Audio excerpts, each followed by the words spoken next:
lors du 4e salon du modélisme. Ces petits bolides n'ont rien à envier aux grands modèles. Des moteurs de 4 à 7 chevaux et des coques en résine, des copies de vrais qui ont fasciné le public. J'adore, d'autant plus que c'est ma profession, c'est le nautisme. Et c'est des répliques en miniature de bateaux sur lesquels on travaille. Donc pour moi, c'est très intéressant.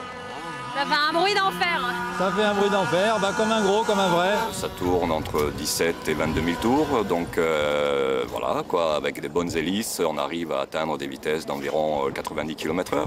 Donc de gros joujoux pour les grands. Et pour ces gros jouets, comptez 2 000 €. Moins cher pour les voitures, autour de 500 €. Une fois que vous êtes l'heureux propriétaire, le bricolage vous attend. Surtout, ne pas perdre la moindre vis. J'avais perdu, donc là on va la remettre. Et c'est assez... Si on n'a pas ça, on bloque tout là. Et pour être un bon pilote, mieux vaut être agile et concentré sur cette Formule 1 miniature. La victoire vous attend alors au tournant.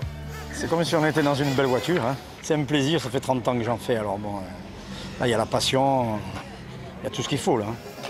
Mais attention, pour les fans de modèles d'aviation, il y a des règles strictes à respecter, à tel point que ceux-là ne pourront pas s'envoler aujourd'hui. Je déconseille fortement ce qu'on appelle le vol sauvage. Voilà. Déjà pour des responsabilités, parce que c'est très dangereux, et puis c'est mieux d'apprendre de ne pas être seul pour commencer. Un véritable paradis pour les adultes et pour les enfants, mais une fois n'est pas coutume, seuls les grands pouvaient jouer.